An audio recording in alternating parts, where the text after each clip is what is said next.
अस्सलामुअलैकुम, good morning, सुबह बखैर। हाउ आर यू ऑल, क्या हाल है? Welcome to Geo Pakistan with Huma and Abdullah. अच्छा जी, अब एक मीटिंग हुई जिसमें जिन चीज़ों की हम तवक्को कर रहे थे बस वो ही नहीं हुआ, बाकी सब कुछ हो गया और बड़ी खुशगवार मीटिंग थी। आप किस चीज़ की तवक्को कर रहे हैं? मतलब कि हमें ये तो पता चल जाए कि क्या पाकिस्तान इंडिया जा रहा है क्रिकेट खेलने वर्ल्ड कप में, क्या इंडिया पाकिस्तान आएगा एशिया कप के लिए? वो तो पहले ही डिसाइड हो गया था। ये बात तो तय हो गई कि इंडिया पाकिस्तान आएगा या नहीं आएगा, और ये तय हुआ कि इंडिया पाकिस्तान नहीं आएगा। बेसिकली जय शाह से मुलाकात थी ना, और एशियन क्रिकेट काउंसिल के सरबराह हेड हैं और उनसे हमारे ज़का अशरफ मिले हैं और एशिया कप से मुताल्लिक ही प्राइमरीली गुफ्तगू हुई है। और वही जो पहले से खबरें तस्दीक की जा रही थी, एक हाइब्रिड टाइप मॉडल है जिसमें अगर भारत फाइनल में भी पहुंच गया तो फाइनल भी श्रीलंका में ही होगा। इब्तदाई 4 मैचेस होंगे पाकिस्तान में, बाकी जो हैं श्रीलंका में खेले जाएंगे। इंटरेस्टिंग बात इसमें ये है कि ये इंडियन क्रिकेट बोर्ड के जो सेक्रेटरी है ना जय शाह, और हमारे ज़का अशरफ, ये साउथ अफ्रीका में मिले सब कुछ, तो वो ये दिलचस्प बात थी कि वो खुद ज़रूर आएंगे पाकिस्तान में जो 4 मैचेस हो रहे हैं ना, वो देखने आ जाएंगे लेकिन टीम नहीं आएगी। तो उसके मतलब उसमें कितनी खुशी हो सकती है हमें, मतलब कि क्या तो बाकी सारे मैचेस श्रीलंका में हो रहे हैं, 4 इनिशियल जो शुरू के होते हैं ना वो होंगे पाकिस्तान में। अब उनमें अगर आप आएंगे, पधारेंगे और बैठेंगे देखेंगे, so what's the big deal? आ जाते आप, इतनी अनाउंसमेंट करने की भी ज़रूरत नहीं थी। बात तो ये होती कि क्या इंडिया की टीम पाकिस्तान आ रही है कि नहीं, ऑफ कोर्स नहीं आ रही, और उसके बाद क्या पाकिस्तान वर्ल्ड कप के लिए इंडिया जाएगा कि नहीं, उस पर तो बात ही नहीं हुई। देखिए, उस पर इनसे नहीं बात होनी थी। He is Asian cricket council, okay ठीक है, उस पर इनसे नहीं बात होनी और वो फैसला पाकिस्तान ने करना है, वो हमारी गवर्नमेंट की इजाज़त से मशरूत है। सो 4 मैचेस होंगे हमारे पाकिस्तान में इस एशिया कप के, 9 मैचेस होंगे हमारे इन टोटल श्रीलंका में एशिया कप के। सो जैसा आएंगे तो हम उन्हें, किस चीज़ से आपका ख्याल है कि हमें उनकी तवाज़ो करनी चाहिए? आम का सीजन बाकी रहेगा? नहीं, चला गया होगा, नहीं होगा तब थोड़ा होगा, कोई मिठाई चलेगी और कुछ नहीं हो सकता, बस मिठाई तक ही हम रखेंगे। तो खैर ये थी मीटिंग और ये डिसीजन मेकिंग हुई, और जो कि स्केड्यूल था एशिया कप का, चले स्केड्यूल भी आगे क्या स्केड्यूल भी हमें पता ही था कि 4 होने हैं पाकिस्तान में, बाकी सारे श्रीलंका में, तो वो चीज़ जो है अब वो कंफर्म हो गई है। Nothing more than that is there. क्या सो ये कंफर्म हो ये सब कुछ हुआ एक्चुअली। और पता ही है आपको कि हमारा वर्ल्ड कप का जो इवेंट है उसमें हमारा जाना ना जाना हमारी हुकूमत की इजाज़त से मशरूत है, और कमेटी उसके लिए तश्कील दे दी गई है बड़ी हाई लेवल। और बाय द वे वो तो चलें, जब होगा तय होगा ना, उम्मीद तो हम करेंगे कि इंशाल्लाह पाकिस्तान जाए और ना सिर्फ खेले बल्कि जीते भी। 10 टीमें जो वर्ल्ड कप में शिरकत कर रही हैं उनका एक टीज़र पोस्टर टाइप जारी किया गया है। पोस्टर तक काफी था, टीजर की समझ नहीं आई मुझे। चलें, let's stick with the poster. What do you think about the background? This is some Lahore का जीपीओ चौक लग रहा है वैसे ये, लेकिन जो बीच वाला मेहराब है इसका, it's just very Mughlai background and that's about it. So it is well, इधर ओके इतना मुगलाई नहीं लग रहा, नहीं है वो उधर ब्रिटिश राज वाला इंडिया या पाकिस्तान लग रहा है एक्चुअली। लेकिन अब इस सारी टीमों में भी बाबर आजम ने अपने तरफ उंगली करके बता दिया कि जीतेंगे हम ही, तो बाकी सारे एक जगह बाबर आजम कह रहे हैं इट्स ऑल अबाउट। इंग्लिश कप्तान बहुत पोजर भी लग रहे हैं, एक्साइटेड भी, और वो देख रहे हैं आप टेढ़े एक पैर के ऊपर खड़े हुए, जैसे बीच में एक हाथ उन्होंने कप पे रखा हुआ है ना, कप पे है एक हाथ, एक भाई वो क्या वो टेढ़े होके वो और क्या कर रहे हैं, तो उन्होंने एक हाथ कप पे रखा हुआ है कि मता कोई और हाथ ना लगा ले, तो ये तो हमारा ही हुआ। हर किसी का एक स्टांस है, you know we are just like you know kidding, इसमें कोई इतनी कोई रॉकेट साइंस नहीं है। सारों की तस्वीरें इन्होंने तो खिंचवाई होंगी, बाकी तो डिजाइनर ने उनको चिपका दी होगी डिजाइन में, सब हो जाता है। आपका मतलब है कि ये असल भी नहीं है? ऑब्वियसली नहीं है, मतलब this is computer generated image. अच्छा ठीक है, इसको फिर ले जाएं। मतलब जब शख्स हयात हो और बड़े अच्छे हमारे पॉपुलर ये स्पोर्ट्स पर्सन्स हैं सारे ही जो कैप्टन्स खड़े हैं, तो असली तस्वीरें लगाएं ना, उसमें इतना कंप्यूटर जनरेटेड करने की क्या ज़रूरत है? आ जाएंगे मेरा ख्याल है, जब इकट्ठे होंगे तो तस्वीरें भी आई जाएंगी।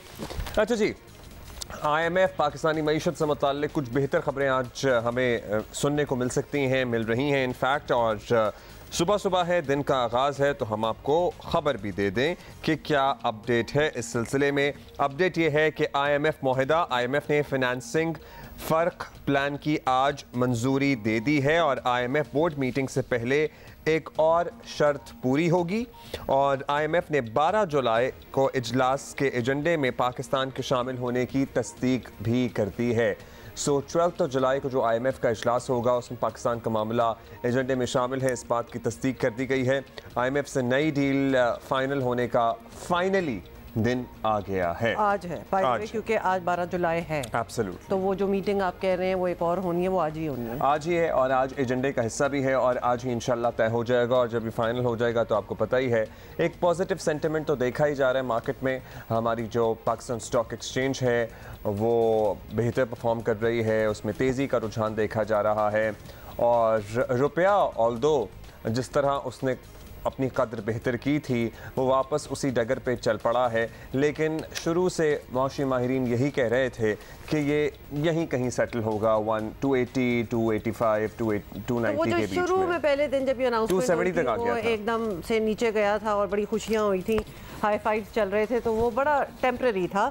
इन द मीन टाइम आपको पता है कि ये जो चले IMF है, इसके अलावा भी सऊदी अरब ने स्टेट बैंक में $2 अरब जो हैं वो डिपॉजिट कर दिए हैं। तो ये भी बड़ी अच्छी बात है और वज़ीर आज़म शहबाज शरीफ ने इस पर सऊदी वली अहद का शुक्रिया भी अदा किया। देखें,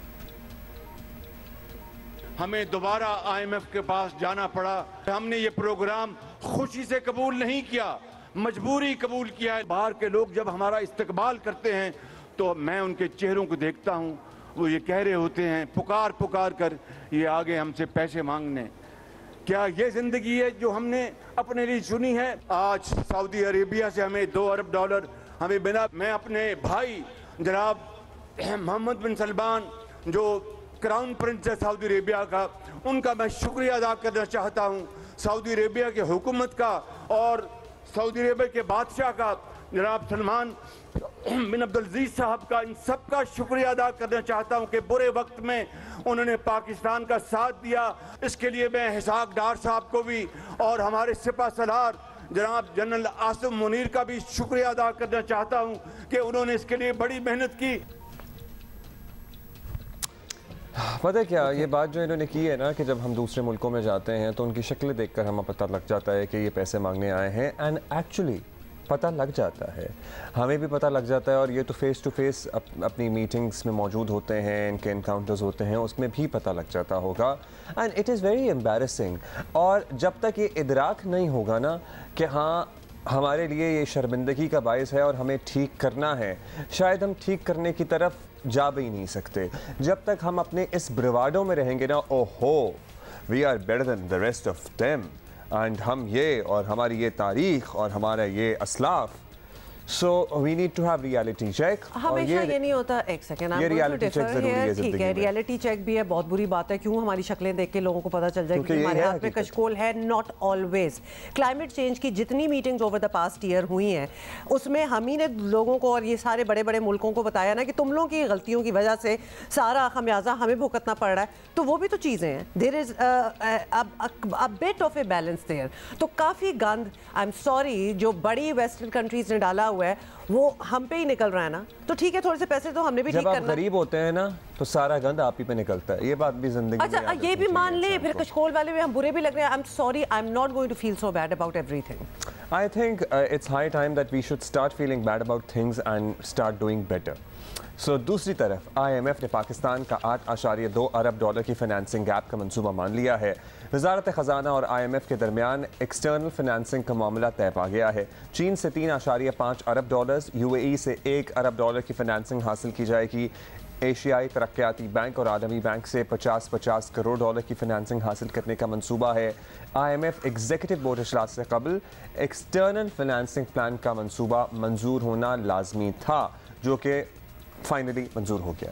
अच्छा, ये ज़रूर बात है। और coming back to what we were talking about, अब इतना पैसा अगर हम ले ही रहे हैं जो कि in the grand scheme of things it might seem like a drop in the ocean, इतनी बड़ी मतलब हमारा मुल्क है, इतनी आबादी है, लेकिन हमें कुछ सस्टेनेबल करना पड़ेगा।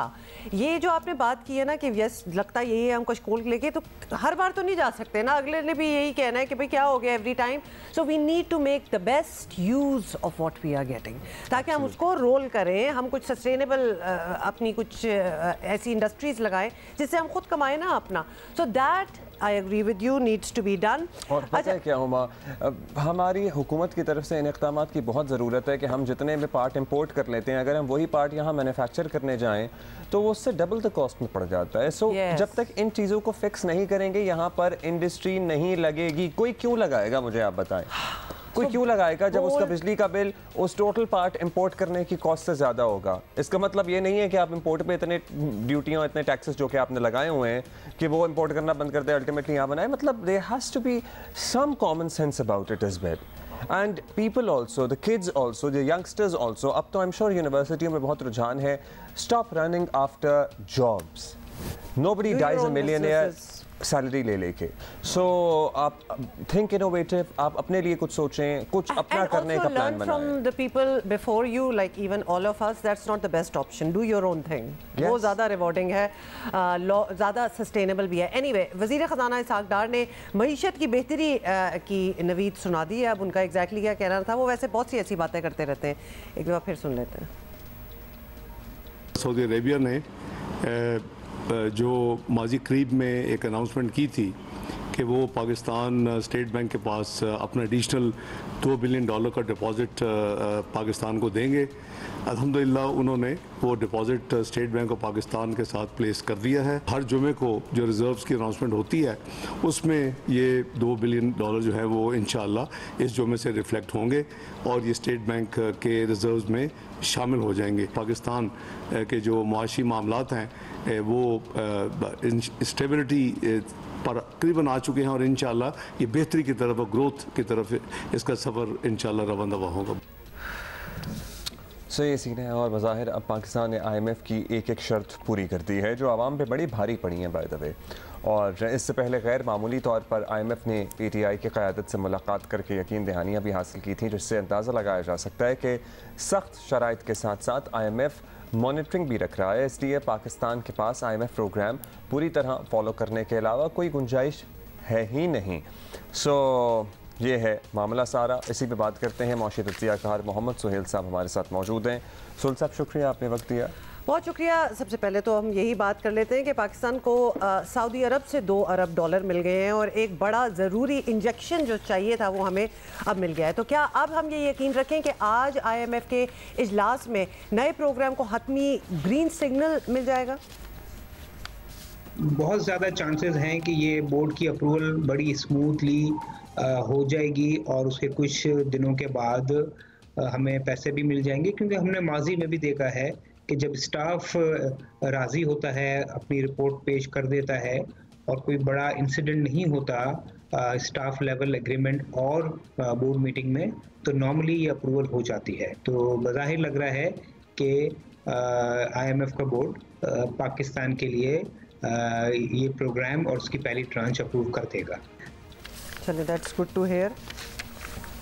अच्छा जी, अब ये तो चलें, जब होगा इंशाल्लाह आज का दिन है, हतमी चीज़ फाइनल होके सामने आ जाएगी। सुहेल साहब, IMF का प्रोग्राम इस दफ़ा 9 माह का है, लेकिन वो इसे गैर मामूली तौर पर संजीदगी से भी ले रहे हैं। वैसे तो हमेशा ही लेते हैं, लेकिन इस मरतबा हर सियासी जमात से भी बात कर चुके हैं। तो क्या ये समझा जाए कि इस मरतबा उनकी शराइत पर अमल करना, उम्मीद तो वो यही करते हैं, लेकिन we don't have any choice, any option, we should anyway, monitoring उनकी पहले से ज़्यादा कड़ी होगी इस मरतबा हम पे।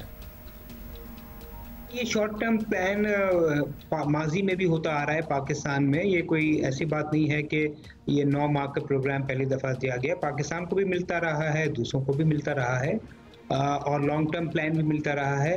और जहाँ तक ये है कि वो पॉलिटिकल पार्टी से मिल रहे हैं, तो हमने देखा है कुछ दूसरे ममालिक में भी जहाँ पे इलेक्शंस होने वाले होते हैं, तो वो एक रस्मी प्रोसीजरल मैटर होता है उनके लिए कि वो उनसे मिलते हैं।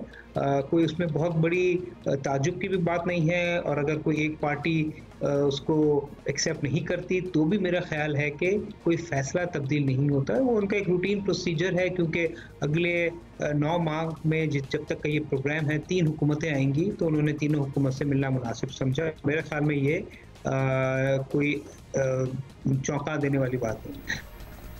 बहुत शुक्रिया मोहम्मद सुहेल साहब हमसे बात करने का। तो अब बॉटम लाइन ये है कि इंशाल्लाह अब जो चीज़ें हम चाहते थे हमें मिल रही हैं, अब हमें ठीक काम करना चाहिए और ये जो शर्तें हैं सब कुछ हमें पूरी करनी चाहिए, and we should not violate anything. वरना फिर बहुत बैड हो जाएगा हमारा। अच्छा जी, आपको पता ही है कि जो आजकल सोशल मीडिया का ज़माना है, सोशल मीडिया में जो रील्स होती हैं, जो टिकटॉक वीडियोस होती हैं, जो यूट्यूब वीडियोस होती हैं, और उनमें बड़ा ज़बरदस्त काम कर रहे हैं लोग, और हम तो बड़ा इनकरेज करते हैं बच्चों को। लेकिन उन वीडियोस को बनाने के लिए या तो आपके पास एक अच्छा कैमरा हो या आपके पास एक अच्छे वाला आईफोन हो। ठीक है, मेरे पास नहीं है इसलिए कोई रीच नहीं बनती है। अच्छे वाला ही है माशाल्लाह, अल्लाह का शुक्र है जो है। ठीक है, लेटेस्ट ना हो लेकिन है तो ठीक है ना, इतना भी पुराना नहीं है।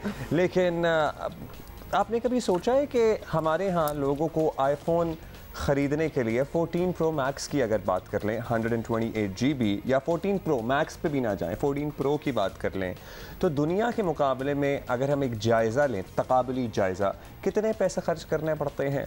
तो सालाना तनख्वाह का हम गेज रखेंगे, और एक रिपोर्ट पे बात सामने आई है कि मुख्तलिफ मुल्कों में, जैसे कि अगर हम स्विट्ज़रलैंड की बात करें, स्विट्ज़रलैंड के अगर आप शहरी हैं तो आपको अपनी तनख्वाह का सालाना सिर्फ 1.8%, 1.8% खर्च करना पड़ेगा एक iPhone 14 pro 128 Which GB। doesn't sound too bad, मतलब सालाना उनकी तो अमरीकी 1% 2 चलो जिनकी कंपनी है एप्पल, वो कितना खर्च कर रहे हैं अमरीकी, बताएं ना।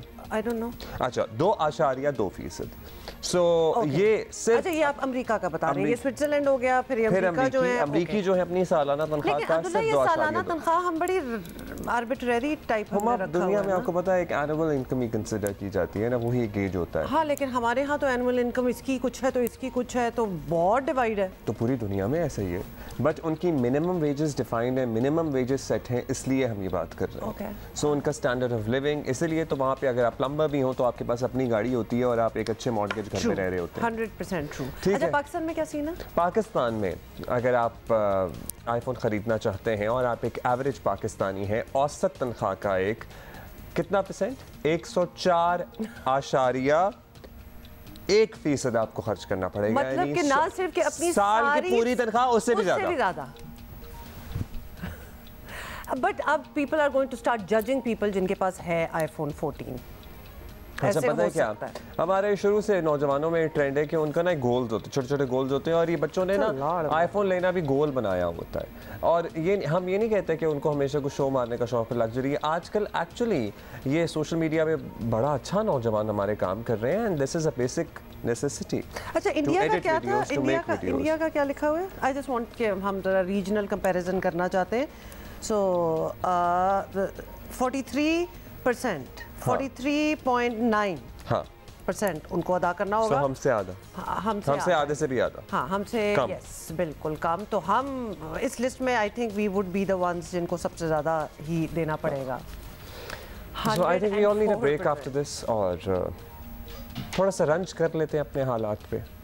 हाँ, वी आर हार्ड वर्किंग, हमें बेहतरी आनी चाहिए कलेक्टिवली पाकिस्तानियों को। और दुनिया की, हमारा बड़ा इंटरेस्ट होता है ऐसी चीज़ों में। दुनिया की बेहतरीन नई बिल्डिंग्स के लिए 250 तामीरात को शॉर्टलिस्ट किया गया है। सो कौन कौन सी हैं बेहतरीन बिल्डिंग का अवार्ड एक्चुअली जल्दी से बता देंगे। दिसंबर में ये मिलेगा अवार्ड, लेकिन उसके लिए कंटेंडर्स कौन है तो ये हम आपको बताएंगे भी और दिखाएंगे भी। तो इनमें कंटेंडर है, सबसे पहले दुबई में तामीर की गई नूर मस्जिद। How beautiful। और इसको एक खातून आर्किटेक्ट हैं जिन्होंने डिजाइन किया है। How beautiful and how peaceful। इसका तो डिजाइन ही पीसफुल है। एक ठंडक आंखों को एज एन ये प्लेस ऑफ वर्शिप लगती है। और एक्चुअली अब इतनी डिटेल में तो हम नहीं जाएंगे, लेकिन ये ठंडक जो महसूस हो रही है ना, ये बनी भी इस तरह होगी कि ये ठंडी रहती होगी। ये ठंडी ही रहती है, क्योंकि आप इसकी जरा कुछ आर्किटेक्चर में देख सकते हैं। ओमान में इसके बाद वाली है जी, एक और है ओमान में कायम अक्रॉस एजेस म्यूजियम, और ये भी इस लिस्ट में। ओह नाइस, कितनी कोई आउट ऑफ द फ्यूचर, मतलब ऑब्वियसली फ्यूचरिस्टिक ही है। मुझे तो ये पिरामिड इंस्पायर्ड लग रहा है। So it is inspired by what? Pyramids, Egyptian pyramids. अच्छा, हाँ, of course. So I think it is an inspiration from the past and evolved into a futuristic building. Okay, एक ये हो गया, और इसके अलावा चाइना का पांडा टावर, वो भी दिखाएं भाई। पांडा टावर, ये पांडा टावर है। Yeah. It looks like a cornfield में कोई कॉर्नफील्ड लग रही। अच्छा, पांडास वो नहीं, वो तो कुछ और खाते हैं, बैम्बू स्टिक्स खाते हैं। ये बैम्बू से ही तो नहीं बना हुआ? पता नहीं, Maybe, बहुत अच्छा yeah, लग रहा है। but वैसे it's by the very way nice. China में और भी बड़ी खूबसूरत इमारतें हैं, मतलब ऑलमोस्ट इस किस्म की वो बनाते हैं कि आप देखते रह जाते हैं और दुनिया में आप सोचते हैं कि ऐसे किसने सोचा होगा और किस तरह बनाया होगा। तो एक क्योंकि चाइना की और भी बड़ी चीज़ें, जैसे एक ई स्पोर्ट्स सेंटर भी है चाइना में, तो वो भी इस लिस्ट में शामिल है। और नाइस, ठीक है, मतलब I mean like it looks like Qatar के फुटबॉल स्टेडियम भी इसी किस्म के थे, कुछ बड़े आपने देखा खूबसूरत होगा। थे। आप लोगों ने वो रिसेंटली देखा है, शायद हमारे पास ना हो, हम आपको अगले घंटे में दिखा देंगे। अच्छा, एक बिल्डिंग रह भी गई है। अच्छा, रह गई है, कौन सी है? और बाली इंडोनेशिया में बनाया गया bamboo dome. Bamboo dome, let's see that. ये तो कोई स्पा नहीं लग रहा अब्दुल्ला, कोई वैसे ये स्पा मुझे पता है रिजॉर्ट कि टाइप। शक्करपड़िया पे हमारा पाकिस्तान मॉन्यूमेंट नहीं है। बिल्कुल, हाँ, मुझे लग रहा है वो उस दूसरा तरह उसका वो विजुअल वाला है। लग रहा है, बल नॉट वो वाला तो इर्द गिर्द के उससे नहीं लग रहा सितारियों से, लेकिन इस डोम की शक्ल वही लग रही है, एब्सोल्युटली बैम्बू डोम। इसके अलावा जो इस लिस्ट में शायद नहीं है, लेकिन मैं बड़ी इंस्पायर्ड हूँ उसको देख के, वो वेगस में जो डोम एक बनाया गया है, दैट इज़ अनबिलीवेबल। बिकॉज एक तो नंबर वन इट्स ह्यूज, दूसरा उसके अंदर मिलियंस ऑफ एलईडीज लगी हुई हैं, तो वो कुछ भी shape ले लेता कोई है भी शेप ले, मतलब वो है तो डोम, तो वो एक आंख भी बन सकती है एक बड़ी सी, वो चांद की शक्ल भी बन सकती है उसमें। बहुत ही इंस्पायरिंग। वो आप वीडियो निकाल लेना, मैंने टीम को भेजी है। हाँ, तो हम दिखाएंगे थोड़ी देर में बिकॉज वो इट्स आपको क्वाइट वीडियो। प्रिटी, दिखानी अच्छा जी, अभी हम आगे बढ़ेंगे और आपको ये बताना चाहेंगे कि सोशल मीडिया के ज़रिए ऑनलाइन कर्जा फराहम करने वाली कंपनियों की ब्लैकमेलिंग में आकर, और ये हम इससे पहले भी बात कर चुके हैं, इनफैक्ट हमने इस पे सेगमेंट किया था और स्टूडियो में बुलाया था हमने मेहमान को, जिन्होंने हमें सारा एक्सप्लेन किया था कि किस तरह से one of our colleagues got a call कि भाई आपके एक और कॉलीग ने हमसे कर्जा लिया हुआ है और उस बंदे को पता भी नहीं था, और ये कहा गया कि अगर आप वो कर्जा वापस नहीं देंगे चूंकि आपका नाम गारंटर्स में लिखा हुआ है, हालांकि उन्होंने आके कोई गारंटी लेने की जहमत नहीं की, तो आपके साथ अच्छा नहीं होगा। सोचे, मतलब ये तो पूरी blackmailing in the clearest definition हो रही है कि आपने कर्जा भी ना लिया हो, जिसने कर्जा लिया हो उसके साथ तो बेचारे के साथ जो होगा, आपका नाम गारंटर में लिखा हो तो वो आपके पीछे भी आके पड़ जाएंगे। Yes, we spoke to our correspondent at length about it, क्योंकि उनके साथ ये हो रहा था। एब्सोल्युटली, उनके साथ भी और हमारे एक और साथी के साथ भी। रावलपिंडी के शहरी ने एक्चुअली इससे तंग आकर खुदकुशी कर ली है। अपनी ज़िंदगी का खात्मा करने से पहले मसूद ने बीवी के नाम एक ऑडियो पैगाम भी छोड़ा है। इस अफसोसनाक वाक़े पर बात करने के लिए हमारे साथ शब्बीर डार हमारे साथ ही मौजूद हैं। शब्बीर, क्या है ये जो मामला ब्लैकमेलिंग वाला, कर्जा ऑनलाइन, ये फ्रॉड ही चल रहा है सारा? वो लोग भी गिरफ्त में आए हैं, एक इंसान की जान चली गई। रावलपिंडी चाकरा का ये इलाका है, यहाँ के रहायशी मोहम्मद मसूद 2 रोज़ कबल उन्होंने खुदकुशी की। उनकी जो बेवा है उनसे हमारी बात हुई। उनका कहना है कि 6 माह कबल उनके जो शौहर है मोहम्मद मसूद, उनकी नौकरी चली गई किसी वजह से। उसके बाद जो उनके घर के अखराजात हैं, यूटिलिटी बिल्स हैं, घर का किराया है, बच्चों की फ़ीस है, उनको अदा करने के लिए उन्होंने एक ऑनलाइन कंपनी से 13,000 रुपये कर्ज लिया और मुकर्रर तारीख तक अदा न करने की वजह से जो ऑनलाइन कंपनी है उन्होंने जो कर्ज है 13,000 रुपये जो उन्होंने लिया था उसका इंटरेस्ट रेट बढ़ाया और 1 हफ्ते बाद उनसे 50,000 रुपये का मुतालबा किया गया कि वो ये पैसे वापस करें। तो उन्होंने दूसरी ऑनलाइन कंपनी से 22,000 रुपये का कर्ज लिया और जो पहली वाली कंपनी है उसका कर्ज उतारने के लिए उन्होंने ये 22,000 रुपये का कर्ज लिया, लेकिन ये कर्ज भी वो मुकर्रर तारीख तक अदा नहीं कर सके और उस दूसरी कंपनी ने भी 1 हफ्ते बाद उस कर्ज का इंटरेस्ट रेट बढ़ाकर उनसे मज़ीद 50,000 रुपये का मुतालबा किया। जब 2, 3, 4 माह तक ये कर्ज अदा नहीं कर सके वो तो दोनों कंपनीज़ ने लाखों रुपए का मुतालबा करके मोहम्मद मसूद से ये कहा कि आप ये पैसे वापस अदा करें वरना आपके ख़िलाफ़ कानूनी कार्रवाई होगी। मोहम्मद मसूद ने दोस्तों से, रिश्तेदारों से कर्ज लेके दोनों कंपनीज़ को करीबन 4 से 5 लाख रुपए अदा किया। उसके बावजूद ये कंपनीज मज़ीद 1,30,000 रुपये का मुतालबा कर रही थी। उन्होंने ख़ुदकुशी करने से कबल एक ऑडियो मैसेज भी अपनी बेवा के नाम रिकॉर्ड कराया। अपनी एहलिया से कह रहे हैं कि वो जहनी दबाव का शिकार है, वो ये पैसे अदा नहीं कर सकते, लिहाजा वो ख़ुदकुशी करने पर मजबूर हो गए। लेकिन इसमें सबसे अहम बात जो है वो FIA की खामोशी है। जो साइबर क्राइम है वो खामोश है। जो मोहम्मद मसूद की फैमिली है उन्होंने FIA से भी रुजू किया है, साइबर क्राइम से भी रुजू किया है, पुलिस को भी वो दोबारा दरख्वास्त दे रहे हैं। जो मोहम्मद मसूद के भाई है उन्होंने वज़ीर दाखिला राना सनावाला से अपील की है कि वो इस सारे वाक़े का नोटिस लें और इस सारे वाक़े की इन्वेस्टिगेशन करा के, तहकीकात करा के कसूरवारों को सज़ा दी जाए। क्या हार्ट ब्रेक है। And you know this is a story of thousands out there।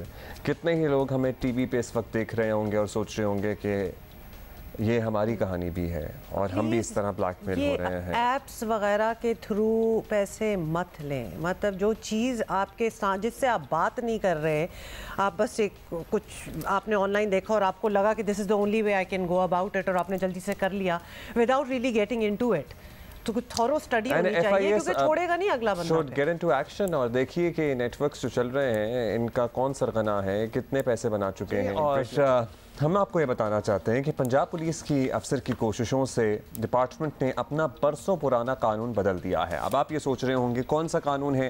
वैसे तो कुछ कवानीन हैं और भी जिनको बदलने की ज़रूरत है, लेकिन इसको भी थी। तो हम बात कर रहे हैं जी, पहले आपको बताएंगे कि ASP शहरबानो की काविश के बायस पंजाब पुलिस में 8 बरसों तक खिदमत सर अंजाम देने वाले तरबियत याफ्ता सुराग रसा खोजी कुत्ते जो खोजी कुत्ते बेसिकली इनको क्या कहते हैं, स्निफर डॉग्स या हाँ, स्निफर डॉग्स। इनको रिटायरमेंट के बाद जहर का टीका लगाकर मौत की नींद सुला दिया जाता था। वैसे ये कैसे टिल डेट चल कैसे रहा था 8 सालों में किसी ने ये नहीं सोचा कि ये कितनी गलत चीज है। मतलब इनको तो अडॉप्शन पे दिया जा सकता है, कोई और अपने घर ले जाए। ये कुत्ते because they're so well trained as well। Yes, they are actually very और ये बड़े कीमती वेल ब्रेड, इनके ऊपर काफी काम हुआ होता है। एग्जैक्टली। सैयदा शहरबानो की काबिज से इन कुत्तों को मेडल और सर्टिफिकेट देकर शहरियों को गोद देने का मंसूबा फाइनली शुरू कर दिया गया है। इब्तदाई तौर पर 3 सरकारी कुत्तों को 2 खानदानों के हवाले किया गया है। तीनों कुत्ते 8 साल तक स्पेशल ब्रांच में खिदमत सर अंजाम देते रहे। ASP सैयदा शहरबानो के इस अमल को सोशल मीडिया पर भी सराहा जा रहा है और हमने सोचा कि हम यहाँ इन पर्सन बुलाकर उन्हें दावत देकर उनसे बात करें और उनको सराहें भी और उनसे भी ये जानें कि ये जर्नी क्या मुश्किल था, कितना कन्विंस करना पड़ा लोगों को। ASP Syeda Shaharbano has joined us from Islamabad. कैसी हैं आप शहरबानो? और सबसे पहले तो ज़बरदस्त आपने काम किया है। हम सरप्राइज बस इस बात से कि आपसे पहले किसी ने नहीं सोचा कि ये दिस इज़ इनह्यूमन कि इन कुत्तों को मार दिया जाए। अस्सलाम वालेकुम जी, thank you for having me. अल्लाह का शुक्र है। Actually this was a very फ़ौरन हुआ ये बिकॉज ऑफ PSL। मेरी जो currently I am serving is STPO Gulberg. तो पोस्टिंग के वक्त कदाफ़ी स्टेडियम में I had the pleasure of interacting with the dogs because ये सबसे पहले होते थे जो स्टेडियम में पहुंच जाते थे क्लियरेंस देने के लिए। तो उधर हैंडलर से जब बात हुई and considering I am a pet lover as well, तो पता चला कि जी इनको 8 साल की रिटायरमेंट एज के बाद यूथनाइज कर दिया जाता है एक लीडिंग यूनिवर्सिटी कम हॉस्पिटल में लाहौर के। तो that was something of a shock for me. मुझे समझ नहीं आई मैं उसको क्या कहूँ। तो कंसिडरिंग आप ASP होते हो तो you have this fervour and energy. तो मैंने हैंडलर को कहा कि ये तो मैं बदल के तुम्हें दिखाऊंगी। तो आगे से हंसने लग गया, कहते ये तो नहीं बदल सकता मैडम, ये तो कब से चला आ रहा है। स्पेशल ब्रांच आपको पता है कि एक वाहिद इदारा है जो प्री पार्टीशन का है। तो मैंने कहा अच्छा। तो फिर आई had the pleasure and the privilege to write to the IGP and convince him that we need to do something about this. So he, being the positive person that he is, right away said कि हम लोग euthanasia ban कर देते हैं, ना सिर्फ sniffer dogs के लिए बल्कि जो हमारे हॉर्सेस हैं इन पुलिस लाइंस उनके लिए भी। अच्छा, वहाँ भी यही होता है? यूथनेशिया बैन हो गया। हाँ जी, वहाँ भी ये होता है कि दे आर शॉट एट। तो that had to be stopped as well. ये हम थोड़े से प्री पार्टीशन रूल है वैसे, ये प्री पार्टीशन ही ये कानून चल रहा था, या रिवायत कह लें या रूल कह लें, व्हाटएवर इट इज, ये प्री पार्टीशन चल रहा था? I wouldn't term it as a law. You're right. I wouldn't term it as a law. ये आप कह लें कि एक ट्रेडिशन चल रहा था, एक प्रेसिडेंट सेट हुआ था and people were following it. Yes. अच्छा शहबानो, आपको you are a pet lover, और ना भी लोग हों, मतलब एक जो ह्यूमन है उसकी तो वैसे ही सिंपैथी हो जाती है किसी भी एनिमल, कोई पेट एनिमल हो उसके लिए, तो ये प्रैक्टिस तो हम सोच के थोड़ा सा डर गए हैं कि ये करते थे, एंड टू बी ऑनेस्ट इससे पहले सोचा भी नहीं कि इनका फ्यूचर क्या होता होगा कुत्तों का। लेकिन जब आपने कहा कि मैं ये बदलूंगी, तो क्या आपको लोगों को कन्विंस करना पड़ा या फिर इट वाज प्रीटी इजी? कोई भी आपसे पहले भी अगर ये सोचता तो ये काम हो जाता? It's just that there is so much going on in life. हमारे पास इतनी चीज़ें होती हैं डील करने की, कुछ चीज़ें जो कि they are staring right us in the face, उनको हम इग्नोर कर देते हैं। तो this was one of them. Handlers से अगर हम बात करते, इंटरेक्ट करते, तो ये चीज़ सामने आ जाती कि this is how they end up. लेकिन handlers की भी जो apathy थी towards the dogs, वो जो चीज़ थी ना, उसको बेसिकली चेंज करना ज़रूरी था। द माइंड सेट कि you have to take into consideration that every life matters, बेशक वो इंसान की हो या जानवर की हो। तो ये बेसिकली एक कम्बरसम प्रोसेस थी, वो जो मेंटल चेंज रिक्वायर्ड था। सो अब हैंडलर्स को भी सर्टनली वक्त लगेगा, आई होप थोड़ा और ज़्यादा सेंसिटाइज हो जाएंगे। कितने कुत्ते होंगे इस वक्त जो रिटायरमेंट के करीब होंगे? कुछ इस हवाले से वर्किंग की है, 2 को तो चले अडॉप्ट कर लिया है डिफरेंट फैमिलीज ने। और टोटल कितने कुत्ते होते हैं? हाँ, वही पूछा है कि कितनी हमें कितने लोग देख रहे होंगे who would like to adopt these dogs, क्योंकि ये बड़ी अच्छी नस्ल के कुत्ते होते हैं और बड़े वेल ट्रेन्ड होते हैं। बिल्कुल। अच्छा, इंटरेस्टिंगली आपने ब्रीड की बात की, तो मोस्ट ऑफ देम आर लैब्राडोर्स। जो लैब्राडोर्स होते हैं वो फैमिली डॉग्स वैसे ही होते हैं, because they are quite submissive in nature, they are easier to train. हम लोग इनको ले लेते हैं स्पेशल ब्रांच में around the age of 6 months till 8 months, या maximum 1 year. They are trained for another year, और उसके बाद they serve the department and the people for 8 long years. 8 साल की रिटायरमेंट एज के करीब जब ये आते हैं तो इनको अडॉप्शन के लिए लिया जा सकता है। करंटली स्पेशल ब्रांच के पास 60 डॉग्स हैं, जिसमें से 6 रिटायरमेंट के करीब थे। 3 जो हैं वो ऑलरेडी अडॉप्ट हो चुके हैं। 3 की सेरेमनी थर्सडे को है, यानी कि कल। तो फैमिलीज आपने शॉर्टलिस्ट कर ली हैं या फिर what's the process of, because इस वक्त हम देख रहे हैं और इतने प्यारे लैब्राडोर्स लग रहे हैं ये, और डेफिनेटली चूंकि ये एक स्पेसिफिक काम के लिए हैं तो ये बड़े थॉरोब्रेड भी होंगे। हाउ डू यू डिसाइड कि ये हु कैन टेक देम? वो प्रोसेस क्या है अडॉप्शन का?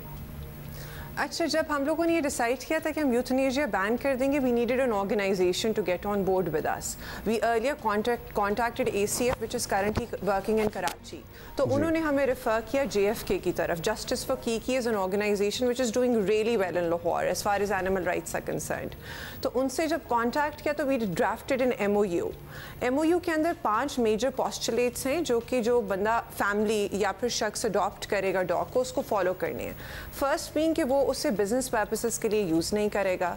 सेकंड ये कि कोई कमर्शियल एक्टिविटी नहीं होगी। थर्ड ये कि उसने कभी पहले पेट्स रखा हो या फिर उसकी ओरिएंटेशन हो टुवर्ड्स पेट्स। और फोर्थ ये है कि has to provide a happy home to them. And last is that the special branch as well as justice for Kiki has the right to intervene जहाँ उन्हें लगे कि एनिमल के जो राइट्स हैं उसको सबवर्सिव तरीके से देखा जा रहा है। और हम लोग वीडियोस, फोटोग्राफ्स और ख़ुद फिज़िकली भी जाके देख सकते हैं कि पेट की जो है वो हेल्थ कैसी है, वो ठीक तरह उसका ख्याल रखा जा रहा है या नहीं। You just have to approach the organization which goes by the name of justice for Kiki, which is doing pretty well on Instagram. Were there a lot of families or individuals who were keen to take in these dogs, या फिर मतलब did you have to shortlist them? क्या चला उसके बाद, क्या हुआ? Of course we had to shortlist them because since they're trained and they're like happy dogs, they're very submissive. आपको एक they come with a good service baggage as well. आपको badge मिल रहा है जिसके अंदर आप उनकी service को commemorate कर रहे हैं, certificate मिल रहा है, ये दोनों चीज़ें they're handed over to the family. तो there were a lot of families. We shortlisted 6 and then we ended up selecting 2. Wonderful. और फिर 3 हो गए हैं, अब अडॉप्ट और 3 का होना बाकी है। चलिए, अब ये रिवायत चल पड़ी है तो होपफुली आगे मामला आसान हो जाएगा। अच्छा, घोड़ों का क्या होगा, अगर ब्रीफली आप बता सकें? घोड़ों में ये है कि सिंस इनकी जो रिटायरमेंट के बाद इट्स वेरी जी नहीं बिल्कुल नहीं हो सकती, because it's very expensive to take care of them. अगर कोई फैमिली सामने आती हैं तो हमें उनका देखना पड़ेगा कि do they have enough space जहां वो लोग उन हॉर्सेस को रख सकें या नहीं।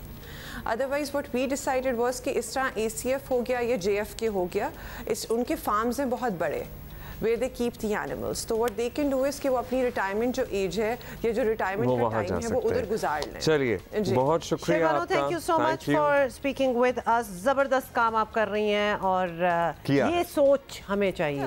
कोशिश हमारी होती है ना कि कोई अच्छी पॉजिटिव हंसी खुशी की हम बातें करें, नहीं मिलती, तो लिहाजा अब थोड़ा सा एग्रेशन जो है वो बढ़ता जा रहा है। जैसे कि आपको पता है कुछ दिनों से हम बात कर रहे हैं कि स्ट्रीट क्राइम तो बढ़ ही रहे थे, हरासमेंट जो सड़कों पे हो रही है और वो अब इतने खुलेआम इतने बोल्ड तरीकों से होना स्टार्ट हो गई है कि समझ में नहीं आ रही कि इस चीज़ को किस तरह रोकना है, बिकॉज जितना हम रोकने की कोशिश करते हैं it comes out in different forms. जिस तरह हमने वो कराची वाले मामले का जिक्र किया था, इस्लामाबाद वाले मामले का जिक्र किया था, गुलिस्तान जौहर में दिन दहाड़े दिन की रोशनी में कैमरों की मौजूदगी में एक लड़का आता है नौजवान मोटरसाइकिल पर और I would have to tell you अपने कपड़े उतारता है और ये हरकत करने की कोशिश करता है, मास्क पहना होता है उसने। मतलब ये कोई बात है? लिटरली कितना we are also forced on this forum to sit and talk about it, वरना कहाँ ये बातें होती हैं, कहाँ ये होता है, लेकिन चूंकि अब हो रहा है तो we have to talk about it. अब पता ये चल रहा है कि पुलिस ने एक मुश्तबा शख्स को हिरासत में लेने का दावा कर लिया। वो ये है कि नहीं है ये तो पता चलेगा बाद में। इसी बात करते हैं, हमारे साथी हैं काशिफ मुश्ताक, पहले दिन से स्टोरी को फॉलो अप कर रहे हैं। काशिफ, फाइनली बड़े दिन लगे हैं, अब कैसे ये गेज मुश्तबा है अब तक, तो कैसे गेज किया जाएगा ये है वो नहीं है? बड़ी क्लियर पिक्चर है, मास्क पहना के भी ज़रा कंपैरिजन किया जा सकता है, हम दे सकते हैं। या अदरवाइज पुलिस ने क्या डिटेल शेयर की है इसकी? अब्दुल्ला हुमा देखें, गुज़िश्ता रोज़ जो है वो दोपहर के वक्त पुलिस की जानिब से बताया गया कि एक सस्पेक्ट को जो है वो हिरासत में लिया गया है। हमने पुलिस से रब्ता किया तो पुलिस की जानिब से कहा गया कि इसको अभी इंटेरोगेट कर रहे हैं, अभी ये सस्पेक्ट ही है। अच्छा, फिर रात गए, मैंने जब SSP से रब्ता किया और उनसे तमाम तर वाक़े की तफसीलात हासिल की तो उनकी जानिब से बताया गया कि अब तक कोई भी क्लू नहीं मिल रहा। उसका जो मुलजिम एक मुबैना तौर पर पुलिस की जानिब से हिरासत में लिया गया है, जिसको इंटेरोगेट किया जा रहा है, उसका मोबाइल डेटा ले लिया गया है, उसकी लोकेशन जो है वो ली गई है, लेकिन अब तक ये सस्पेक्ट ही है और पुलिस की जानिब से कोई भी ऐसी चीज़ सामने नहीं आ रही है जिसकी वजह से ये कंफर्म किया जा सके कि ये वही है। बदकिस्मती से मामला ये है कि जो CCTV में शख्स नज़र आ रहा है, जो खाका बनाया गया है, और उन तमाम तर चीज़ों को नादरा रिकॉर्ड के लिए भी भेजा गया, वहाँ से भी रिकॉर्ड नहीं मिला। KPO में जो है वो एक फेस रिकग्नाइज सिस्टम लगाया गया है, वहाँ से मैच किया गया, वो भी नहीं हुआ। जियो फेंसिंग की रिपोर्ट मंडे को आनी थी, अब तक वो नहीं आई है। तो ये पुलिस का सिस्टम स्लो ज़रूर है, लेकिन जो इन्वेस्टिगेशन पुलिस है, जो इसके लिए 5 रुकनी टीम बनाई गई थी, उसकी जानिब से कोशिशें ज़रूर की जा रही हैं। SSP इस रात गए तक इस मामले में लगे हुए थे और उनकी जानिब से कहा गया कि हमने मुख्तलिफ मज़ीद CCTV फुटेज हासिल कर ली गई है, लेकिन चूँकि हमारे पास कोई ऐसा सिस्टम मौजूद नहीं है जिसमें जो है वो CCTV फुटेज से कोई पिक्चर डाली जाए और उसके बाद फौरी तौर पर कोई चीज़ सामने आ जाए। पुलिस को 94 CCTV में से बहुत सारी ऐसी जो है वो CCTVs मिल चुकी हैं, ऐसी तस्वीर मिल चुकी हैं जिसमें इस लड़के का चेहरा काफ़ी हद तक वाज़े है, लेकिन उसके बावजूद जब उन CCTVs को नादरा के लिए भिजवा रहे हैं तो उनमें उनका रिकॉर्ड मैच नहीं हो रहा है। ये तमाम तर चीज़ें जो गुज़िश्ता रोज़ एक सस्पेक्ट उठाया गया है, उसके अहले खाना से भी बातचीत पुलिस की जारी है, उनसे भी पूछगछ की जा रही है कि इसकी क्या रूटीन है, ये लड़का कहाँ है, कैसे रहता था, क्यों जो है ये हुआ है वाक़या, तो इस कहाँ से पकड़ा है, लेकिन अब तक पुलिस को श्योर नहीं है कि ये वही शख्स है। बिल्कुल काशिफ, हम ये जानना चाहते हैं कि किस बिना पे इस लड़के को किस बिना पे उठाया है, कैसे, क्या उस इलाके में रहता था, मोटर बाइक मैच कर गई, किस बेसिस पे इसको उठाया और कहां से उठाया? बिल्कुल, ये वाक़या हुआ है गुलिस्तान जौहर ब्लॉक 4 में 3 जुलाई को। उसके बाद पुलिस की जानिब से कार्रवाइयाँ करते करते अब इसी इलाके से, इसी सराउंडिंग से जो है वो इस लड़के को उठाया गया है। पुलिस की जानिब से 3 रोज़ कबल ही ये कहा गया था कि जिस लड़के ने ये इक़दाम किया है, ये लड़का इसी सराउंडिंग में 2 से 3 किलोमीटर की सराउंडिंग पर रहता है। तमाम इसी 2 से 3 किलोमीटर की सराउंडिंग पे 250 से ज़ायद घरों की तलाशी ली गई, वहाँ से पूछगछ की गई, वहाँ जो इसका खाका बनाया गया था वो दिखाया गया, जो CCTV फुटेज थी वो दिखाई गई, लेकिन पुलिस को ऐसा कोई क्लू नहीं मिला। उसके बाद पुलिस ने इसी सराउंडिंग से इस लड़के को, मुश्तबा लड़के को हिरासत में लिया है। इससे पूछगछ की जा रही है। इससे ये पूछा जा रहा है कि जिस दिन ये वारदात हुई, जिस टाइमिंग में हुई, जो टाइमिंग बताई गई वो 10 से 12 बजे सुबह की बताई गई है, तो उस टाइमिंग में ये कहाँ था, इसका जो मोबाइल डेटा है वो उन चीज़ों से कुछ हद तक मैच कर रहा है। लेकिन पुलिस की जानिब से कहा जा रहा है कि चूँकि ये अपने बयान में मुख्तलिफ बयान चेंज कर रहा है, इस हवाले से कोई चीज़ कन्फर्म नहीं हो रही है, तो इसके अहले खाना में से भी कुछ लोगों से बातचीत पुलिस की जारी है और इसको मज़ीद इंटेरोगेट किया जा रहा है। लेकिन जब तक हतमी इंटेरोगेट करके ये तमाम तर चीज़ें सामने नहीं आती हैं, इसकी चीज़ें क्लियर नहीं होती है, तब तक ये मामला मशकूक ही है। और ये लगता है ना कि कोई इसको कंफर्म नहीं किया जा सकता कि यही मुलजिम है। इतना अगर हो तो बड़ी अच्छी बात है, पकड़ लिया है, अगर नहीं हो तो बिला वजह बस चूंकि किसी को पकड़ना है तो किसी को पकड़ के उसको कहलवा दिया जाए। सो ये भी खदशात तो होते हैं ना, जो कि सैडली नहीं होने चाहिए, लेकिन खदशात हैं ये।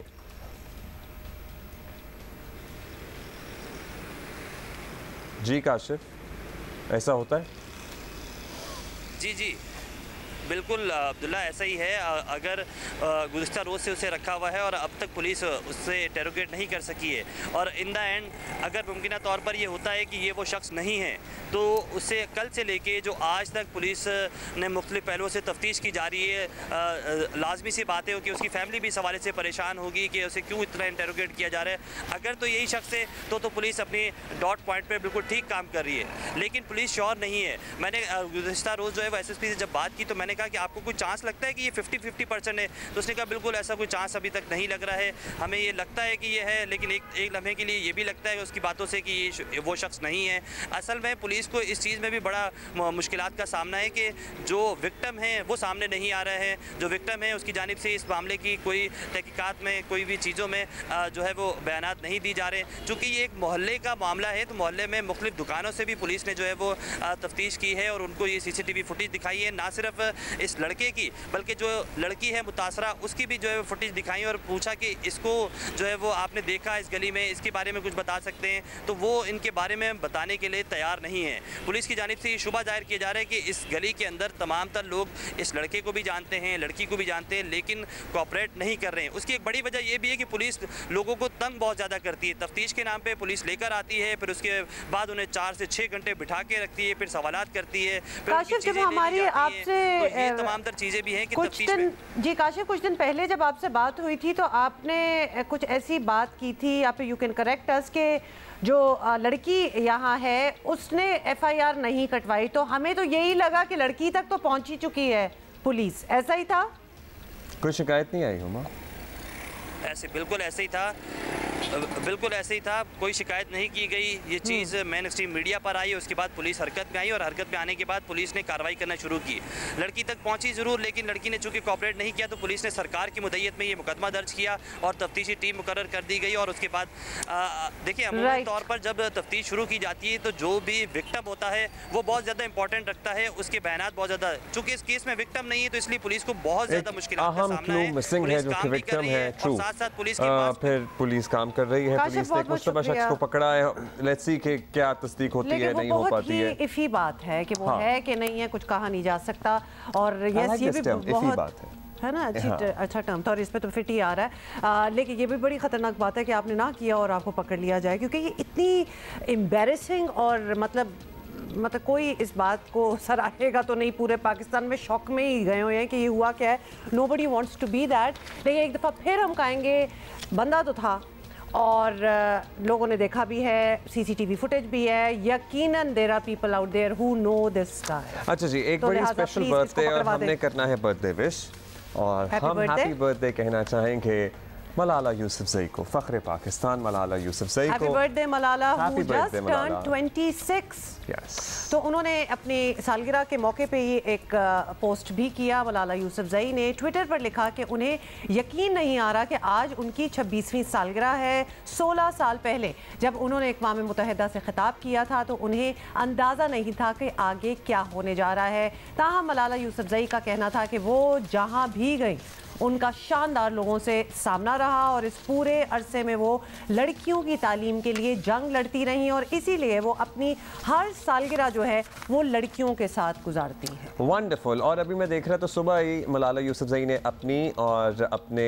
हस्बैंड के साथ एक तस्वीर भी शेयर की हुई थी जिसको उन्होंने खुद ही मीम में कन्वर्ट कर दिया, जिसमें उनके हस्बैंड तो बड़े चेयरफुल मूड में हैं और वो ज़रा मुंह बनाए बैठी हैं। वैसे by the way they make an excellent couple और उनका सेंस ऑफ ह्यूमर भी ज़बरदस्त है। और उस पे उन्होंने कैप्शन ये लिखी हुई थी, जब आपको बताया जाए कि सिर्फ 10 मिनट की वॉक है जब आपको बताया जाए कि सिर्फ 10 मिनट का होता है ना। वैसे आई एम सॉरी, मुझे भी अगर मेरे हस्बैंड कह देना कि बस 5-10 मिनट ही चलना तो होगा और मुझे आधा घंटा नहीं, आधा घंटा क्या, मुझे 15 मिनट भी उससे चलना पड़ जाए तो तब तो फिर बेगमात जरा ऑफेंड हो जाती है। अच्छा, बहुत सी बड़ी इंपॉर्टेंट स्पीचेस भी मलाला ने ओवर द इयर्स दी हैं, बड़ी ज़बरदस्त किस्म की बातें भी की हैं जो कि एक्चुअली बहुत अच्छी तरह समझ भी आती हैं, how the world needs to change, और तारीख का हिस्सा भी बन गई हैं।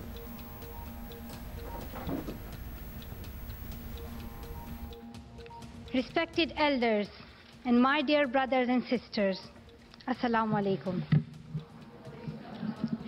Thank you. Today, it is an honor for me to be speaking again after a long time. Being here. So ये एक यादगार लम्हा था पाकिस्तान के लिए, मलाला के लिए, और एक और यादगार लम्हा था जब वो दुनिया की सबसे कम उम्र तरीन नोबेल इनाम याफ्ता खातून बनी, शख्स बनी, रेसिपिएंट बनी, और proud moment for the parents, for Pakistan and Malala certainly. पीछे जो लोग हैं उनकी आंखों में आंसू हैं, आप देख रही हैं।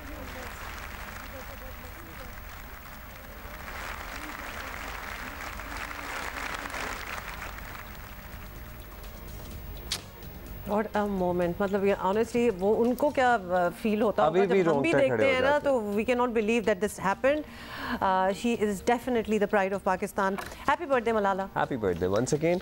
अभी हम एक ब्रेक लेंगे, उसके बाद वापस आ रहे हैं थोड़ी देर में। ये ब्रेक वैसे ना ही ले तो बेहतर नहीं है, अभी तो आए हैं। चलें ठीक है, एक खबर है वो पहले कर लेते हैं क्योंकि ये बड़ी इंटरेस्टिंग बातें हुई कुछ जो हम आपको दिखाना चाहते हैं। पेशावर में कल लैपटॉप स्कीम करने की तकरीब हुई जिसके मेहमान खुसूसी थे वज़ीर आज़म शहबाज शरीफ, और दौरान तकरीब वज़ीर आज़म की बुनेर के एक तालिब इल्म से बड़ी दिलचस्प गुफ्तगू हुई। तालिब इल्म ने इजहार तशक्कुर करते हुए अज़म ज़ाहिर किया कि इस लैपटॉप की बदौलत मेहनत करके कल वज़ीर आज़म की कुर्सी पर बैठेंगे। जी, उनका ये कहना था, जरा सुने। लैपटॉप नहीं है, ये स्टूडेंट के लिए एक खजाना है। वो इसी तरह यूथ प्रोग्राम लेके आए इन टैलेंटेड स्टूडेंट के लिए। कल इंशाल्लाह आपकी कुर्सी पे यही लोग बैठेंगे। वज़ीर आज़म शहबाज शरीफ ने हौसला अफजाई के लिए ना सिर्फ तालिब इल्म को अपनी कुर्सी पर बिठा दिया बल्कि इसके ख्वाब की भरपूर तायीद भी की। यहाँ पर मुझे अभी ये बेटा मिला बुनेर का, और उसने जवान बच्चा और कितनी मेहनत से पढ़ा। उसका वालिद साहब मजदूरी करते हैं, अंदाज़ा करें, मजदूरी करते हैं, और आज उसने ए ग्रेड्स लिए हैं। और उसने कहा कि वज़ीर आज़म की सीट पर भी मेरिट पर बंदा होना चाहिए। मैं इसके साथ न सिर्फ पूरा इत्तेफाक करता हूँ बल्कि आप सब मेरे साथ इसके लिए तालियां बजाएं भरपूर। वज़ीर आज़म की ख्वाहिश अपनी जगह, लेकिन हकीकत यह है कि हमारा सियासी निज़ाम ऐसा बिल्कुल नहीं है कि गरीब का बच्चा वज़ीर आज़म की कुर्सी क्या इस कुर्सी के करीब भी पहुंच सके। So yeah these visuals are great, but visually देखना एक बात है और to actively dream that dream. तो उन्होंने वज़ीर आज़म ने एक्चुअली दिस वाज स्वीट, वैसे we have to give it to him 100%। अपनी कुर्सी पे बिठाया, बहुत अच्छी बात है, लेकिन are we going to sit here and be fooled by it? कुछ रियलिटीज़ हैं जो हमारे सामने हैं जिस पे हमने बात करनी है। मतलब कौन है हमारे यहाँ जो बिल्कुल लोअर रैंक से वज़ीर आज़म की कुर्सी तक पहुँचा हो? कोई भी नहीं। Can we name literally in all our history? हम कोई एक सोच सकते हैं? Most of them, all of them are from affluent families, achievers. तो लिहाजा किसी बच्चे का, एक लोअर मिडिल क्लास बच्चे का जो इसी तरह लैपटॉप या कोई चीज़ ले रहा हो वज़ीर आज़म की एक स्कीम से, वो बैठ के ये सोचे कि मैं जाके जी वज़ीर आज़म बनूंगा। आज तक ऐसा हुआ? इंशाल्लाह ऐसा होना चाहिए, ज़रूर होना चाहिए, होगा और हो सकता है। लेकिन एट द सेम टाइम ज़िंदगी में उसके लिए कुछ करना भी पड़ता है। आप अचीवर बने, आप अचीवर होंगे, यस। उसके बाद आप अपनी स्टोरी बता सकते हैं कि आपका हम्बल बैकग्राउंड था और आपने एक दिन वज़ीर आज़म से उस वक्त के वज़ीर आज़म से ली थी लैपटॉप स्कीम में लैपटॉप, और उसके बाद आपने मेहनत की और आप अचीवर बने। देखिए ये seats they come with huge responsibilities as well, so achiever बनना भी ज़रूरी है किसी भी इंडिविजुअल कॉज के लिए। अचीवर भी बन गए, समझे, हो गया सब कुछ और माशाल्लाह भरे पड़े हैं हमारे अचीवर्स। लेकिन जब कुर्सी पे बिठाने की बात आती है तो क्या आप उस अचीवर को बिठाएंगे या अपने बेटे को या अपनी नेफ्यू नीस को? मतलब वो आपकी ब्लड रिलेशन ही होगी। आई एम सॉरी बट हमारे यहाँ पाकिस्तान में फैमिली पॉलिटिक्स चलती है, तो लिहाजा आपने कितनी कुर्सियां देखी हैं जो कि फैमिली पॉलिटिक्स ही चलती है। अननोन अचीवर को दे दी। नवाज शरीफ हैं, उनके बाद उनकी साहबजादी हैं, उनके बाद लेट्स सी अभी तक तो उनके बच्चों का कोई इंटरेस्ट नहीं है क्या होता है, क्या नहीं होता है। हैं, उसके बाद बेनज़ीर भुट्टो हैं, उसके बाद जरदारी आ गए, अब बिलावल भुट्टो आ गए, आगे लगता है मुझे आसफा भी आ जाएंगी। कहने का मतलब है प्लीज़ नेम वन। और हुमा दुनिया के बहुत सारे ममालिक में एक्चुअली ये जो ख़ानदानी वोट होता है इसका वज़न होता है। सो हमारे यहाँ भी है, हम ना हम ना सिर्फ वज़ीर आज़म की बात कर रहे हैं बल्कि हमारी जो अदरवाइज़ पॉलिटिक्स है उसमें ख़ानदानों की सियासत का बड़ा एक अहम रोल है, रहा है और अभी भी है। और उसको हम जितना भी कहें उसको शायद नहीं तब्दील किया जा सका या नहीं तब्दील हुआ वो अब तक। एक ये जो हमने आपको वैसे PMLN पीपल्स पार्टी की हमने आपको एग्जांपल्स दिए हैं, लेकिन आगे भी अगर आप देख लें मौलाना फजलुर रहमान भी अपने फरजंद असद महमूद को आगे लेके आ रहे हैं। फिर ANP की बागदौड़ जो है अब असफंदियार वली के बेटे एमल वली के हाथों में। मतलब I want to make sure कि मैं आपको बताऊँ, मैं सिर्फ एक दो पार्टीज की बात अच्छा पता है क्या, चले एक एग्जाम्पल मैं आपको देता हूँ, ठीक है। इलेक्ट होके वज़ीर आला वज़ीर आज़म नहीं, लेकिन अभी के जो पंजाब के निगरान वज़ीर आला हैं, he comes from a very humble background and he is an achiever. Literally उनकी ज़िंदगी जिस तरह he started his career as a journalist and then ultimately he is the chief minister of a province, although निगरान interim setup में, but एक वो example भी हमारे पास। चलो आई होप ऐसे और एग्जांपल्स हो। बात करते हैं सीनियर तजियाकार सलीम साफ़ी साहब हमारे साथ हैं। साफ़ी साहब, बात तो आपने सुनी ली है कि वज़ीर आज़म शहबाज शरीफ की लैपटॉप स्कीम करते हुए एक नौजवान से बात हुई जो वज़ीर आज़म बनना चाहता है और वज़ीर आज़म ने फिर ख़ुद उसे ख्वाहिश का इजहार किया कि एक आम आदमी, एक गरीब आदमी, कोई मज़दूर का बेटा वज़ीर आज़म बनना उसको बनना चाहिए। हमारी सियासी जमातों में तो नस्ल दर नस्ल ख़ानदानी आपको पता ही है कि इजारादारियां बिल्कुल इसी तरह ही है और बहुत कम केसेस हैं जो आपने एक छोटा सा एग्जांपल मुझे दिया। तो इस सिस्टम में क्या शहबाज शरीफ की आम आदमी को वज़ारत उज़्मा पर देखने की ख्वाहिश रियलिस्टिक है, पूरी हो सकती है? नहीं, मेरे ख्याल में इस ख्वाहिश के पूरे होने के लिए अभी बहुत हमें इंतज़ार करना होगा, क्योंकि ये सिर्फ सियासत नहीं होती बल्कि ये है कि उस मुल्क के माशरती हालात कैसे हैं, उस मुल्क के इक़्तिसादी हालात कैसे हैं। और अभी तक हमारे यहाँ ये सिस्टम चल रहा है कि पाकिस्तानी सियासत में एक तो पैसे का बहुत बड़ा अमल दखल है। अभी तक हमारे बहुत सारे जगहों पे सरदारी निज़ाम है, कबायली निज़ाम है। फिर अगर आप सियासी जमातों के अंदर देखें तो जो लोग जरदारी, नवाज शरीफ, मौलाना और वली ख़ान वगैरह पे एतराज़ करते हैं कि जी वो अपने औलादों को लेके आते हैं, तो अगर आप ख़ुद उनके हलकों में भी जाके देखें तो जब उनको कोई जगह मिलती है तो वो अपनी जगह पे अपने बेटे को ले आते हैं या अपने रिश्तेदारों को ले आते हैं। मसलन हमने सबसे ज़्यादा ये सुना था और PTI के जी वो नहीं करेंगे अकरबा परवरी और इसमें कोई वो नहीं होगा, लेकिन आपने देखा कि परवेज़ खटक साहब ने अपने भाइयों को बना दिया, उधर असद कैसर साहब ने अपने भाइयों को बना दिया, बाकी जिधर जिसको मौका मिला तो वो अपने ख़ानदान के लोगों को वो करता रहा। तो मेरे ख्याल में इस ख्वाहिश की तकमील के लिए अभी हमें बहुत सारे मनाजिल तय करने होंगे। अच्छा, बीच में एक फेज़ आया है साफ़ी साहब, कुछ साल पहले एक नई जमात उभरी तब्दीली के नारे के साथ, 2018 में हुकूमत में भी आई। उस जमात में भी बहुत से सियासी खानवादे थे, लेकिन हकीकत ये भी है कि इन ख़ानदानों के बाहर से भी लोग आए, वज़रा भी बने। अब वो तब्दीली का ख्वाब, उसका जो हशर हुआ वो हुआ, जिस भी वजह से ख़त्म हुआ। एक आम आदमी के लिए सर्टनली ट्रेजेडी है कि उसका वो जो ख्वाब शुरू हुआ था वो सफ़र कहीं बीच में ही ख़त्म हो गया। एक तो मेरे ख्याल में ये आम आदमी के हुक्मरान बनने का ख्याल जो है ये भी बड़ी हद तक हकीकत पसंदाना नहीं है। मसलन आप इस वक्त अगर आप देखें तो दुनिया के किसी भी खित्ते में शायद आम आदमी उस तरह हुक्मरान नहीं बन सका जिस तरह हम चाहते हैं, क्योंकि सियासत एक तो वो बंदा कर सकता है कि जो फ़िक्र माश से आज़ाद हो। आप देखें कि अमेरिका में भी कैनेडी ख़ानदान की एक हैसियत है, इसी तरह हिलरी क्लिंटन अपने शौहर बिल क्लिंटन की वजह से सियासत में आई। बुश फैमिली को आप देखें कि अमेरिका जो जितनी बड़ी जमहूरियत समझी जाती है, आप इंडिया में आप देखें कि नेहरू ख़ानदान को, और इसी तरह आप बांग्लादेश में आप देखें कि हसीना वाजिद और खालिदा ज़िया दोनों वो भी मौरूसी सियासत के वो चल रहे हैं। पाकिस्तान में तो एक बड़ा मसला ये भी है कि यहाँ कॉन्स्टिट्यूंसी बुनियाद पे पॉलिटिक्स होती है और वो किसी जगह पे जागीरदार सरमायादार जीत सकते हैं जिनको हम इलेक्टेबल्स का नाम देते हैं। मेरे ख्याल में नारे तो बहुत लग सकते हैं, लेकिन आम आदमी उस सेंस में अभी पाकिस्तान के वो हालात नहीं हैं कि जिसमें आम आदमी हुक्मरान बन सके, बल्कि इस वक्त तो आम आदमी के लिए वो ज़ाहिरी बात है, आम आदमी हम उसे कहेंगे कि जो ना जागीरदार हो, जो ना सरमायादार हो, तो आम आदमी तो अपने लिए पहले रिज़्क कमाएगा और फ़िक्र माश में मुब्तला रहेगा। तो अभी तो आम आदमी इलेक्शन में कैंडिडेट भी नहीं बन सकता।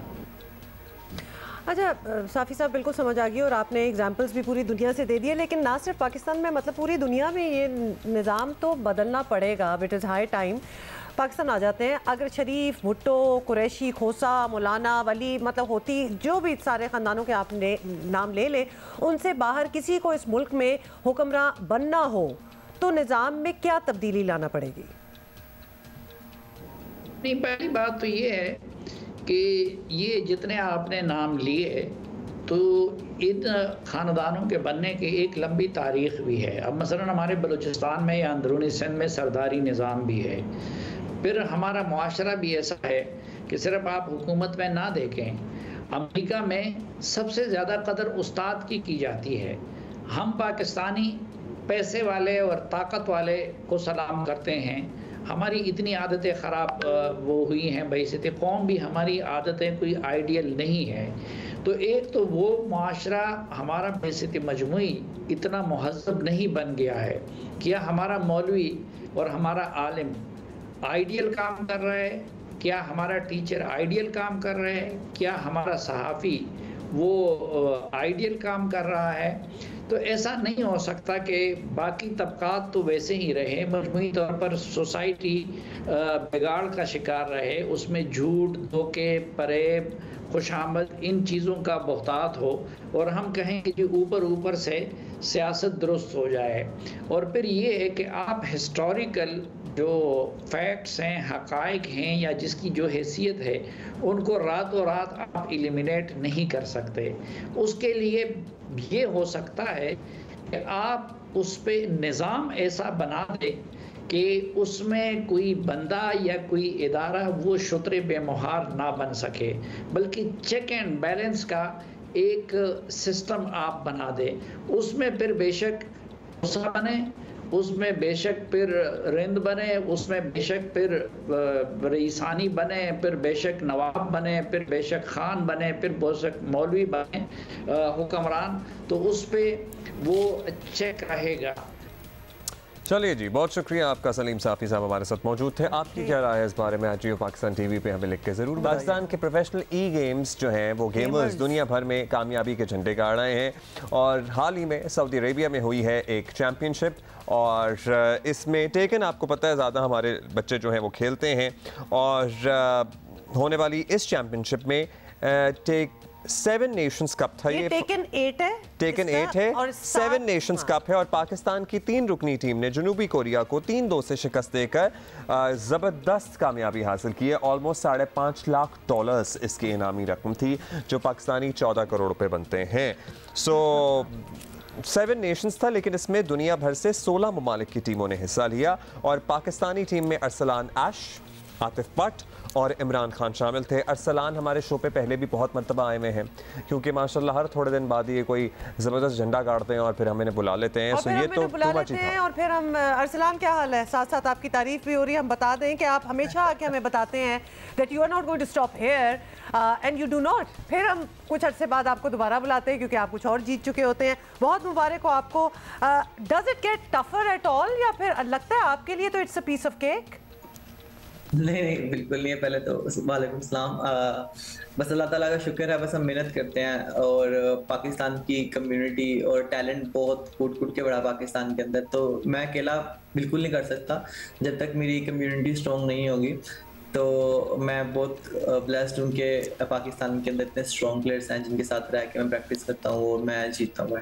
अच्छा, हमेशा जब भी आप आए ना, आप अपनी कम्युनिटी का जिक्र ज़रूर करते हैं, जो गेमिंग कम्युनिटी है, जो बच्चे बच्चियाँ गेम्स खेलते हैं, और बड़ी अच्छी बात है कि आप बड़े सपोर्टिव हैं। अच्छा, ये कंटिन्यूस प्रोसेस है कि इसमें आपको अपग्रेड करना पड़ता है, या चूंकि अब आपने महारत हासिल कर ली और इतने सालों से खेल रहे हैं, जीत रहे हैं, सो बस उसको उसी लेवल पे रखना है, या फिर इसको बेहतर भी करना होता है हर गुजरते साल के साथ? मेरा ख्याल है कि मेरे लिए बड़ा मुश्किल होता जा रहा है हर एक के लिए, क्योंकि जब आप जीत जाते हो आपके लिए आसान होता है। जब मैं पहली दफ़ा जीता था जापान जाके, मेरे लिए काफ़ी इजी था, लेकिन अब जब मैं जाता हूँ बाहर, अब मेरे लिए बहुत मुश्किल होता जा रहा है, क्योंकि अब मैं स्पॉटलाइट में हूँ, पूरी दुनिया देखती है मेरे मैचेस हर जगह यूट्यूब के ऊपर। तो नर्वस होते हो क्या? नहीं, मतलब नर्वस मैं बिल्कुल नहीं होता, लेकिन मुश्किल इसलिए होता है कि लोग स्टडी करते हैं मुझे बहुत ज़्यादा, तो इस वजह से जितना लोग स्टडी करेंगे उतना मुश्किल होता है मेरे लिए। मतलब that's like cracking the code कि ये क्या करता है और ये जीतता चला जा रहा है। उनके मैनेजर्स होते हैं, वो स्टडी करते हैं मेरे पे, इसकी ये गलतियां हैं, इसके ये वीक पॉइंट्स हैं, क्योंकि हर इंसान के वीक पॉइंट्स होते हैं, तो वो उसको फिर आपको अब मजीद अपग्रेड रखना पड़ता है अपने आप को, अपनी चीज़ें, हर चीज़ को मजीद मेहनत करनी पड़ती है। तो आप भी स्टडी करते हो लोगों को, फिर जाहिर है जो आपके कंपेटिटर्स होंगे, जो नंबर 2 है या नंबर 3 है, आप भी उनको देखते होगे। Exactly, yes.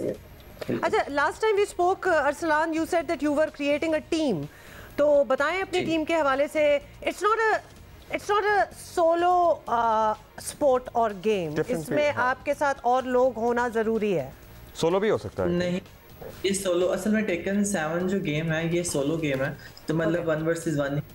तो टीम मेरी बनाने का मकसद ये था, जिस तरह की हमने लास्ट टाइम भी बात की थी कि पाकिस्तान में सपोर्ट नहीं है गेमिंग को लेकर, तो उसके लिए सपोर्ट देने के लिए, क्योंकि माशाल्लाह अल्लाह ताला ने काफ़ी दिया, तो हम गवर्नमेंट के पास जाकर बार बार नहीं कह सकते कि मतलब क्रिकेट जितनी बड़ी स्पोर्ट्स तो नहीं है, लेकिन हम उनको नहीं कह सकते बार बार जाके कि हमें सपोर्ट करो, ये हम इतना टैलेंट, इतना पोटेंशियल है पाकिस्तान का। तो उस दिन मैंने एक इनिशिएटिव लिया था कि मैं खुद एक टीम बनाऊँ, टीम का मकसद था कि मैं उनको सपोर्ट करूँ, उनको बाहर भेजूँ, और ताकि वो भी जीतें जाके जितना मुझसे सपोर्ट हो सके।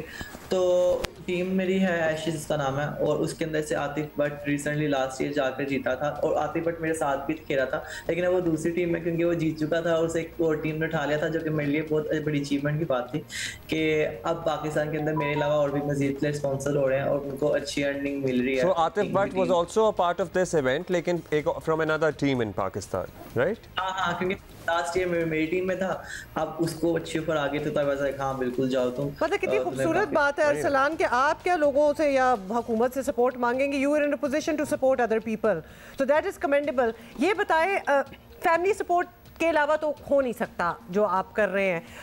And you are married too, so कितने घंटे आप गेमिंग को देते हैं, कितने घंटे अपनी पर्सनल लाइफ को दे रहे हैं? आई थिंक ये पाकिस्तान में एक चीज़ है कि लोग, जब मैंने शादी करनी थी, जब मैं शादी इवन की मैं पिक्चर्स लगाई थी मैं शादी की, तो मुझे कमेंट्स बहुत ज़्यादा आ रहे थे कि अब तो गया ये, अब शादी हो गया, अब कुछ नहीं हो सकता इसका, इस तरह करके बातें। लेकिन आई think it's all about finding a right partner. तो मेरी जो है मिसेस वो बहुत सपोर्टिव है, उन्हें पता है कि मैं पाकिस्तान के लिए खेलता हूँ और सब कुछ, तो वो बिल्कुल भी मसला नहीं होता मेरे साथ में टाइम मैनेजमेंट का। टूर्नामेंट से पहले इवन के मुझे 3 दिन भी खेलनी पड़ती है मुसलसल, क्योंकि गेमिंग के साथ साथ आपको जिस तरह बात की, में लैबिंग भी करनी पड़ती है, ओपोनेंट को स्टडी करना पड़ता है, तो उसके लिए एक पूरा दिन चाहिए होता है। तो हम अब नॉर्मली मैं 6-7 घंटे गेम खेलता हूँ, लेकिन टूर्नामेंट से 1 वीक पहले मैं काफ़ी ज़्यादा गेम खेलता हूँ, तो डिपेंड करता है कि टूर्नामेंट कितनी दूर है उसके ऊपर। लेकिन नॉर्मली अगर बात की जाए तो 6-7 घंटे में आता हूँ अपने ऑफिस में, यहाँ पे बूट कैंप है जहाँ पे प्लेयर रहते हैं, यहाँ पे आता हूँ मैं, यहाँ पे गेम शेम खेलता हूँ, 6-7 घंटे stream he has an office too. Arsalan, we are curious कि इसकी कोई एज होती है? नहीं, एंड ऑल्सो अब आप इतने अरसे से आप खेल भी रहे हैं, even when you were younger, much younger you started, 13-14 साल जीत भी रहे हैं, उसी तरह आगे चलते रहे। इसकी कोई पढ़ाई भी होती है या फिर it's something that you learn on your own? I think अब जाकर कोचेस भी हैं, अब जाके स्टडी गेम बहुत सिंपल कर दिया। अब आई थिंक किसी कोच के साथ या किसी गाइडेंस में अगर आप सीखोगे तो बेहतर है। जब मेरा ज़माना था तो मैंने खुद ही सीखी थी दोस्तों के साथ रह के, जिस तरह आप क्रिकेट सीखते हो बाहर जाके गलियों में लोगों को देखकर, इस सेम लाइक दैट। लेकिन अभी क्योंकि काफ़ी तरक्की हो गई है, अब आई थिंक स्टडी करते हैं लोग। और इसमें मुख्तसरन बता दीजिएगा, इसमें रिटायरमेंट आप खुद ही लेते हैं या फिर कोई एज लिमिट होती है अल्टीमेटली? आई थिंक आपको खुद ही लेनी पड़ती है जब आपको लगे कि नहीं बस मैं नहीं जीत सकता मेरे, क्योंकि आई थिंक स्पोर्ट्स कोई भी हो, क्रिकेट हो, फुटबॉल हो, गेमिंग, फ्लेक्सेस बड़े इंपॉर्टेंट होते हैं और बड़ी चीजें। गेमिंग के अंदर तो फ्लेक्सेस बहुत इंपॉर्टेंट है। जब तक आपके फ्लेक्सेस अच्छे हैं तब तक आप सर्वाइव कर लेते हो। अच्छा, तो अरसलान फिर अब हम क्या अगली बार भी आपसे बात कर रहे हैं जब आप माशाल्लाह मजीद जीत के आएंगे?